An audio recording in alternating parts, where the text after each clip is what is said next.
you don't think as a child, right, too much into that person. You just want your dad back and you wish he was here. So later on down the line, right, we were doing Bible study as a family, and my mom shares this thing, and years go on. Obviously, I know, not to hold it into my heart, but my mom, she takes it to another level, and she says that um, that was my husband that man took. And as she's in the courtroom and seeing this man who took her husband, her love of her life, I want to talk about forgiveness. And sometimes we, probably you that's sitting here tuning in right now, has a problem with forgiveness. I want to share something with you that I haven't shared with too many people. And 32 years ago, I lost my dad.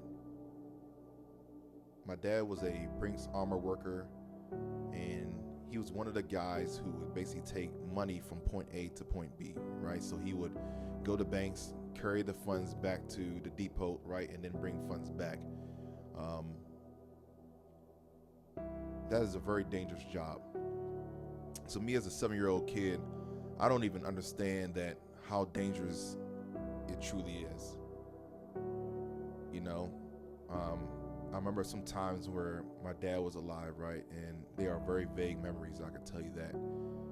But he had this vest, and it was a thick vest too, man. I remember being a kid and putting this vest on and walking around the house, and it was just heavy, right?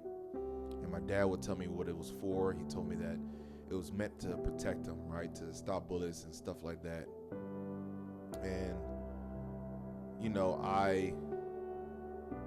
I was like, wow, so this will protect my dad, Never would think that one day someone would try to rob him in the middle of a pickup and take his life.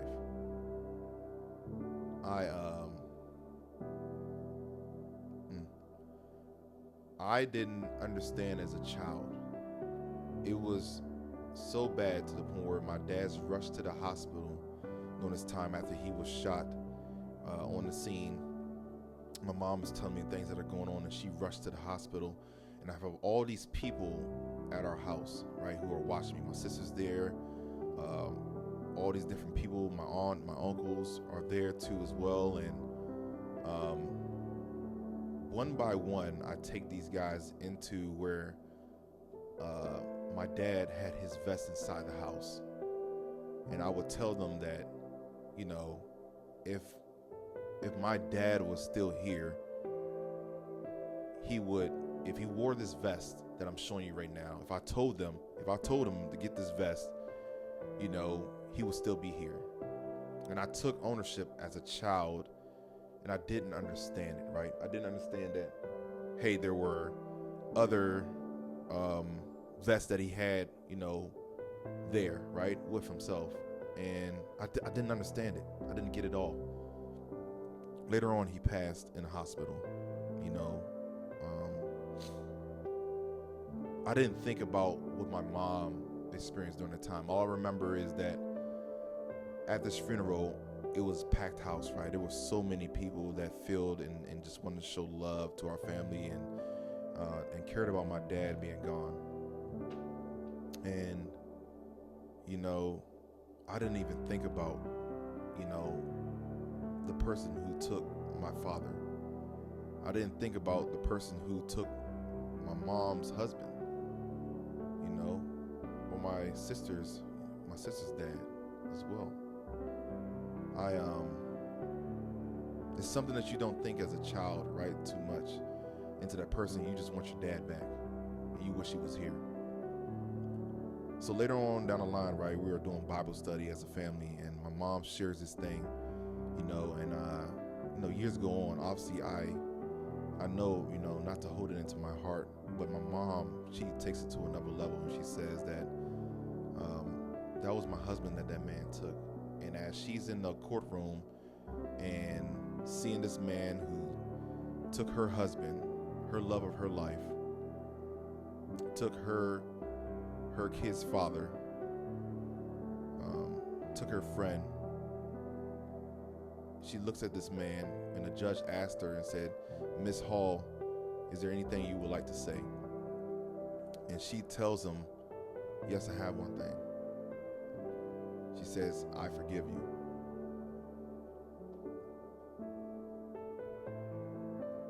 She said, "I forgive you," to the man who took a big piece of her life away.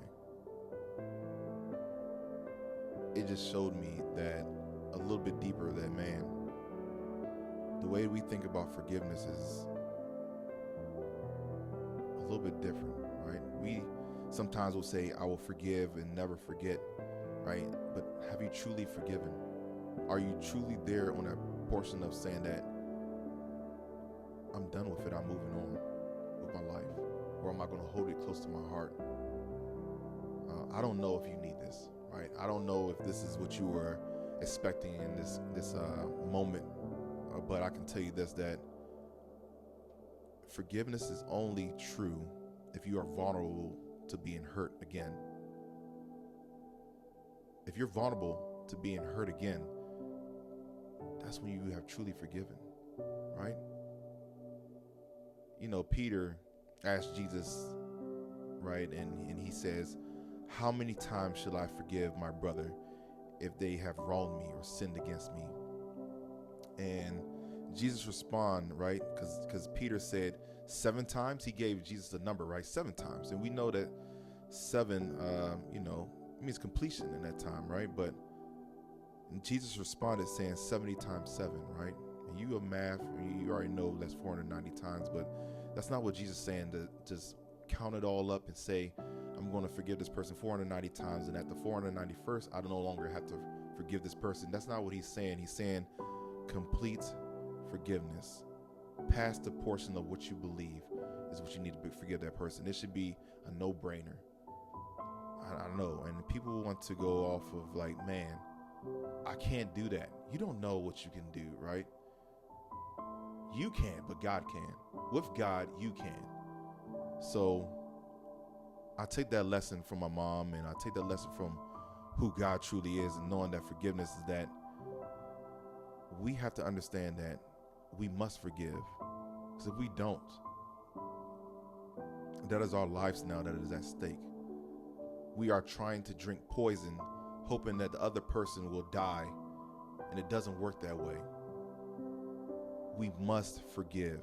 So this is for you. This is for somebody else that you know, whatever else. Send this to them and say that you forgive them, or you pray that they forgive you.